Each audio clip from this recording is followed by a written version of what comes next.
like my mid-20s, I started seeing a lot of really great guys going to prison and getting arrested for crimes that I thought that they was just trying to prove to people that they was cool or tough. In the hood that I grew up in, man, that never would have happened. I mean, you can hang with thugs all day, but when they going to commit crimes, they wouldn't even think to consider for you to go with them. I mean, that's if you were yourself and never acted like you had something to prove. Something that one of the toughest dudes taught me from my hood. Man, you could come out here every day trying to prove that you somebody. You gonna end up one or two places, dead or in jail. Man, that always just stuck with me. Welcome to Good Kid, Bad City.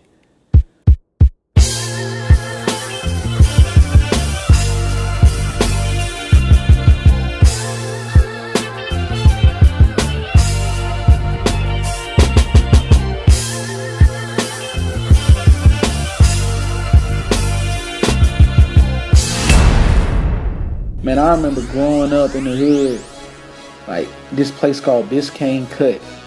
I'd see old dressers, nightstand, graffiti, abandoned cars. You know what I'm saying? I remember one time somebody tried to break into my neighbor's house and he ended up shooting a dude like in the middle of the night. Man, I was about in 3rd grade.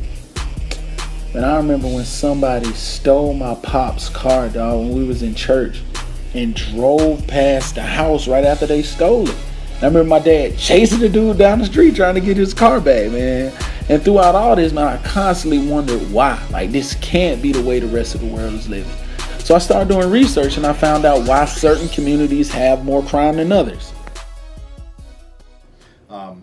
With specific regard to how basically the inner city became what we know it today in terms of concentrations of minorities and concentrations of poverty, places where there are problems of crime and other kind of social ills. That really is a byproduct of the 20th century. And a byproduct of the Great Depression was the establishment of ways to kind of get us out of the Depression was the New Deal. So there were policies associated with the New Deal that really transformed how Americans lived. You basically had white people who were looking to get out of the cities and get away from the city problem, but the city problem for them was increasingly becoming a Negro problem. And so this afforded white people an opportunity to move outside of the city to these emerging suburbs that were a byproduct of kind of World War II policy and New Deal policy. Black Americans were kind of left to fend for themselves in the cities where the jobs increasingly were moving to the suburbs and where the other benefits of kind of having a substantial tax base disappeared.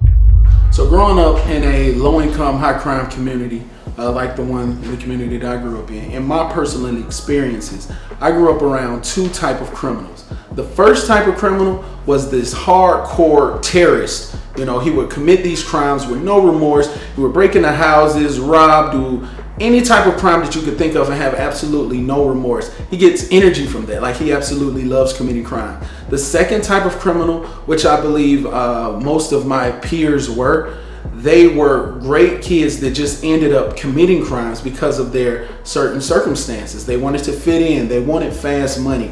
And this is who I wrote this thesis for. I wanted to write about young men who were committing crimes just to fit in. You got some real criminals out there, some people that's just what they was gonna do. They ain't have a lot of options, and that was their option. Yeah. And then you got a lot of fugazi criminals out here, man, doing time that they know they shouldn't be. Mama was making $80,000 a year. They want to go kick those. Yeah. Man, what you doing, bro? Man, honestly, most of my partners who was committing crimes had nobody to look up to tell them not to do it. The people who was coming into our hood on career day telling us not to commit crimes were strangers. They would walk into our classrooms on career day with suits on saying, "Hey, say no to crime." Man, they weren't from our hood. So how we gonna model ourselves after these people? They ain't faced the same obstacles as us. Then I got this guy right next door to me. You know what I'm saying? He's selling drugs. He has cars, money, he's dating attractive women. Everybody in my neighborhood respect him. And most importantly, he's from my neighborhood. So who do you think most of my peers was aspiring to be like?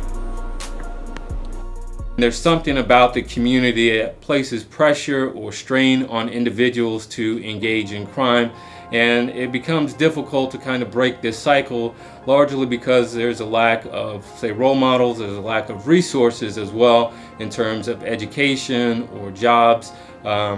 There are a lack of role models, lack of kind of social network opportunities. So if you want to look for a job, you don't have role models that you can turn to because those people have moved out of the community. Once they have the means to do so, they move out of the community. And so again, you're left with the criminals that become kind of the role models. Roll 60s, you know. It's a crib set from Crenshaw, LA, made its way to Atlanta. Set like a wildfire. Really, it started as some local, you know what I mean, neighborhood group of dudes to shit, damn to the whole city. I started committing crimes and shit. I ain't really had nobody watching over me like that at the time. Like, mom dudes was all at work and shit. My brother was goddamn going to school to college and shit, so shit. You know what I mean? My best friend goddamn he was on the hot shit from the nigga from the west side. Cause I used to ask this nigga money just for money to eat at school and shit, goddamn. Cause I ain't want to ask my moms for shit, goddamn. So this nigga like, you need to get you some money, your damn self, you feel me? So I goddamn started goddamn selling drugs and shit. In the area, you know, sometimes it is what it is, you know, shit. I committed a couple crimes myself, you know, but shit, I don't want to brag on that, but shit, that's just because I had to do what I had to do. And one of the reasons I became so interested in this research is, aside from showing black men that they don't have to commit crimes to fit in, I wanted to show people that you don't have to speak, dress, or act a certain way to be black and successful. Man, embrace who you are. My English isn't perfect, but I know that my dialect, attire, or mannerisms don't reflect my intellect. So when I began at the University of San Diego, I began to meet people who asked me about the environment that I grew up in. I grew up in College Park, Georgia. Currently, College Park is #1 in crime in the entire metropolitan area. So when I told them about life in College Park, they asked me if I was accepted or if I used improper English or anything. They would question like, wow, how can you speak improper English? How can you wear baggy clothes? You don't fit the persona of a person who we normally see in a college atmosphere. I said, well, almost everyone in my community is like this. I know tons of people who are college educated, they have college degrees, they are from the hood, and everyone accepts them. So what I wanted to do was I wanted to show these young men to the world. So that became the inspiration behind Good Kid, Bad City. I wanted to show people who were from these bad neighborhoods who didn't succumb to their environment. They weren't interested in committing crimes. They just wanted to be who they were, and criminals accepted them. These are people who I grew up around my entire life. So I'm getting my master's in leadership studies, and a lot of the leadership theories that I read about daily, these young men were applying this to their daily lifestyles. They were using informal authority, other influences to try to overcome certain things. They would use things like the way that they dressed, the way that they spoke, to be able to maneuver and move in environments that certain people may be nervous in. They rose in those environments. They became respected because they were confident with who they were. Me and my daddy, you know what I'm saying? I'm not finna sit here and say I grew up all hood thug. I never tried to betray to be that person. All I was being was me. You know what I'm saying? So that's why I got that respect from my friends from the hood. Because I wasn't trying to be nobody who I'm not. You know what I'm saying? You know, we grew up in the inner city, so it's like we had to try to be hood. It was just hood was already in us. You know what I'm saying? We know how to fit in certain crowds. So beginning in 1942, Clifford Shaw and Henry McKay developed social disorganization theory, which was revolutionary at the time because it was one of the first to locate the causes of crime to the community. They studied the city of Chicago delinquency rates from 1900 to 1933. And so over this 33-year period, they wanted to see where juvenile delinquency was concentrated. And they noticed that it tended to be located in the central business district and then in the area immediately surrounding the business district. As people gained economic success, they moved out, and so there were no kind of middle class role models in these communities, and so the role models became the drug dealers or the criminals, organized crime members. And so kids looked up to them. They had the material success, and so they became, again, the role models in these communities. And so what Sean McKay argued is that this idea of crime being acceptable, criminals being the role models, transferred from one generation to the next. You had somebody to look up to, you won't have to go out here and find an OG or get into some trouble to make a name for yourself and all that, because your first mistake could be your last mistake. You never know out here. You go out here, rob somebody for $100, now you got 10 years. Was it really worth $100? No, I don't think so. So also, this research is significant because in the untimely death of Trayvon Martin, Oscar Grant, Michael Brown, and so many others, we began to see that certain law enforcement and certain people are fearful of African American men, and this sometimes results in deadly forces. So I wanted to do something to try to break that connotation down, that negative connotation that showed you that everybody in these communities, everybody in these hoods, that you're nervous, that you lock your doors when you ride down, aren't bad people. Some of these people are college educated. Some of these people are professional people. They just so happen to live in these environments. A recent study done by a civil rights attorney by the name of Connie Rice stated that LAPD, a lot of LAPD officers sometimes stereotype and punish African American and Latino men because they are fearful of the group because they don't understand them. So what I want to do with this study is show them that everybody in these low-income, high-crime communities of color aren't bad people. There are very positive people that come from these environments. These fine men come from some of the roughest neighborhoods in Atlanta, Georgia. Some of their closest partners, friends, and family members, some of the biggest thugs in the city.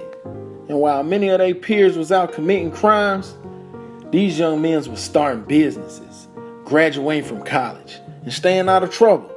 So I wanted to take the time out to sit down and chop it up with them. Ask them how they stayed so respected and well liked in their hood.